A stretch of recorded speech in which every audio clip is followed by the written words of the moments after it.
በዞናችን 25 የሲቪል ማህበረሰብ ድርጅቶች፣ 22 ብድርና እርዳታ ድርጅቶች እንዲሁም ደግሞ 45 ፕሮጀክቶችን አቅፈው እየሰሩ ያሉ የሲቪል ማህበረሰብ ድርጅቶች 3.8 ቢሊዮን ብር ይዘው እየተንቀሳቀሱ ይገኛሉ።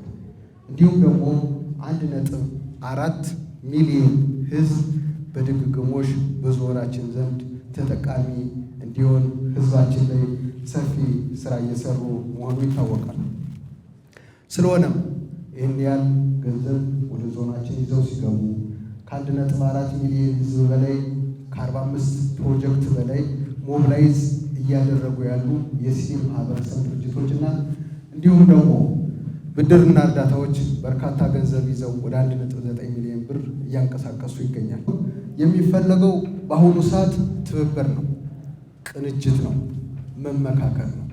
ጠምዛዥ ተጠምዛዥ የሚባል ነገር በአሁኑ ሰዓት የለም። ሲቪል ማህበረሰብ ድርጅቶች እንዲሁም መንግስት የጋራ የሚያደርጋቸው ህግ አላቸው።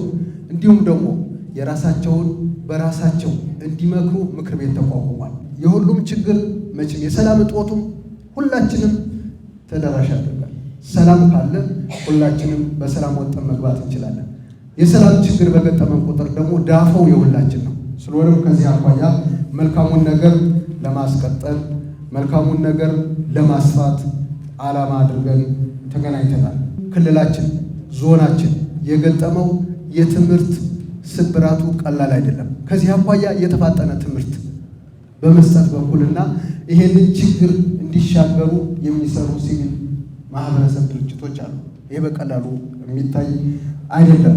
የእናቶችና የህፃናት እንክብካቤ፣ የአካባቢ ጥበቃ፣ የግብርና ስራዎች እንዲሁም ደግሞ በውሃ በተለይ ትምህርት ቤቶች አካባቢ ንጹህ የመጠጥ ውሃ ለህፃናት በማቅረብ በኩል ሚናችሁን እየተወጣችሁ ነው። ይሄ ተጠናክሮ መቀጠል መቻል አለበት፣ መስፋት መቻል አለበት።